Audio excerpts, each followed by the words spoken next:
Okay, so I completely screwed this up. A customer sent this to me to modify for expansion audio. Well, and the guides that I've found about it say that you have to separate pin 45 and 46.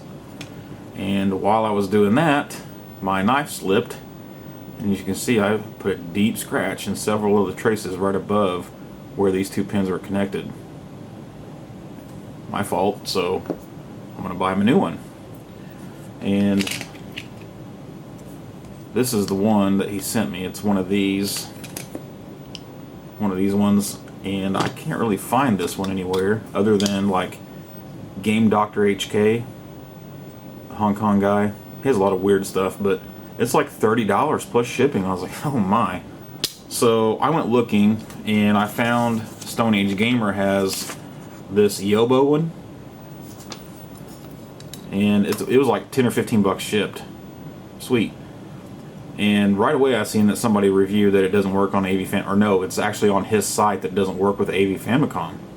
And then there was a review below it says it does if you fiddle with it. And I'm like, that's kind of weird. You know, why would it work on an original Famicom but not the AV Famicom? They should have the same connector in it or whatever, right? I thought. So anyway, I get it, I open it up, and I immediately figure out why this thing is a piece of crap. It's right here. If you can tell the difference in the height of those contacts, that's the problem. Apparently if you put this into the AV Famicom and pull it back up a little bit, it'll work, and that's probably because the pins down in the console are pushing up too far and hitting the solder mask, and not, I think this is Hazel, not the actual exposed contact. So very disappointing, but whatever. And this one has the same thing where 45 and 46 will have to be separated, and a couple of resistors put in to make this work, as far as I know. So I got to looking at this a little harder, and this is the one that I use. I have no idea where I got this, where it came from, or anything, but it's one of those backwards ones. It may have had a shell way back in the day, I don't know, but this is how I got it. I've had it forever. But this one, this is 45 and 46 right here. There's no way to separate these, and it does have a trace running up off of it, and if we come around, it runs right over here to pin 51 of the Nintendo cartridge, which is awesome because my power pack is modified so that pin 51 and 54 are connected together, and 54 is the output of expansion audio on the power pack, so now it's actually sending it down pin 51, which is on this one is sending it straight to the right pins on the Famicom down here. So it doesn't seem like those need to be separated. It just needs to be connected to pin 51, and apparently no resistor really needs to be used. That's what I'm finding out with, according to this. I assume adding the resistors isn't going to affect expansion audio volume enough to really matter, but it does look like it could be just as simple as connecting a wire from those to pin 51, which I haven't exactly... yeah, it looks like it does have to be backwards. Is that right? So it'll have to go to the backside pin. Right over here, probably. Looks like those two are connected too. Well, anyway. So the other thing that I noticed was this is a 72-pin connector from DigiKey. And these are okay, they work, but they're just a little bit off in spacing. I'm not sure if you can make that out, but the space between the pins is just a little bit more than it's supposed to be for the Nintendo cartridge, and it looks like these are all the proper spacing, and they're all the exact same connector too. That's pretty cool. And I can definitely tell there's like just a hair difference in the what would be the board spacing between the pins. It looks like the DigiKey one has a little more space between them, but they both seem to work fine and grip just fine and not too hard. So I thought that was kind of interesting as well. So yeah, expensive mistake on my end, but well, other than maybe making a new PCB for this, I don't know that we're going to be able to get away with doing anything other than inserting it and pulling it back up a little bit to make this thing properly work in the AV Fami. And if I put it down into its shell, you can definitely tell that there is room to expose more of that contact if this PCB was just made a little differently.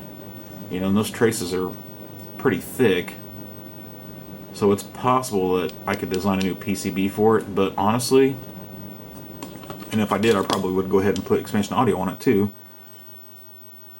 I'm just not sure it's worth it trying to desolder that connector, and you know, the cost of the PCB would be fairly significant, more than what this thing cost originally probably. But if Stone Age is watching, this is probably why this doesn't work very well on some consoles, is just the actual height of those contacts is just not tall enough. Well, I was just about to start to modify this for expansion audio, but the same problem that causes it to not work, where it has to be pulled back up, is the same problem I'm having with soldering to the damn thing. If I solder on a wire to that, there's a high chance that it's just going to make it worse. Like when it gets inserted down into the Famicom cart connector, it's going to make connection even worse than it already is. This is just such a failure. I don't know what to do here. I really don't want to take the time to redesign the PCB, because you know, all the dimensions of everything is pretty tight on this as far as fitting into the case or whatnot. So it really might come down to that I just have to order one of those. Damn it. Well, it took a while, but I finally got the new converter. Same as the one that I messed up, I believe. There's the scratch.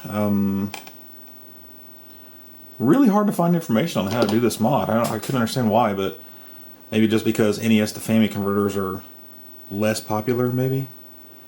But you and the pins are really messed up on this too. NES compared to Fami.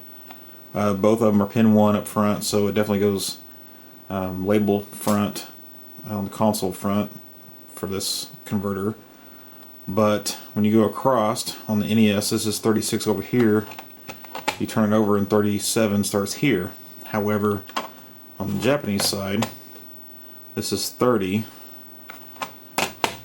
and this is 60, so 31 is over here. So you got to count this way for 45 and 46, and you separate them. They're almost always bridged like the 48 and 9, and then you run a 15K from 46 up to pin 54 the NES, and then another 15K from 45 over to 46, and that'll get you about perfect balance or perfect volume for your expansion audio.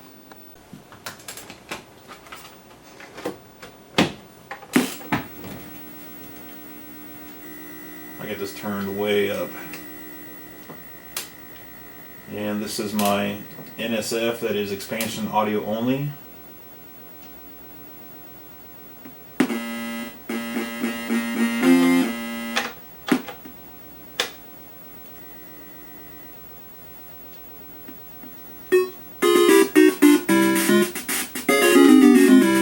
So maybe a little quieter than normal NES audio, but it's close enough. And one thing I did notice was between the one that the customer sent me and the new one that I bought, is the new one has a really thin paper label on the back. So getting the screws off means you almost ruin that label, but the older one had a nice kind of a vinyl sticker on it. Really easy to put back on there. Oh, and it doesn't even say back on that piece.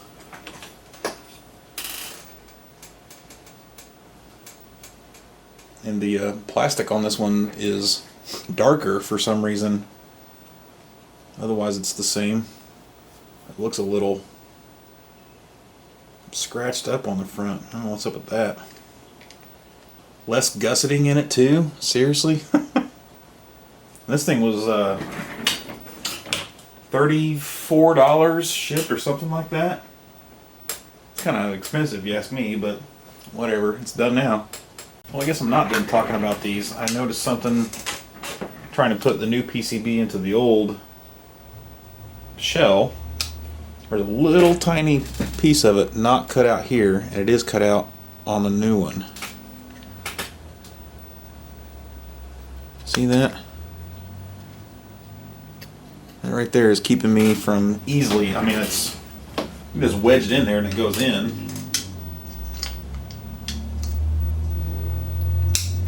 Get that right hole started on the slant and then pull this side up and it'll go in there. That's a little weird. I don't know what to think about that, but anyway, I think that's all I got for this thing.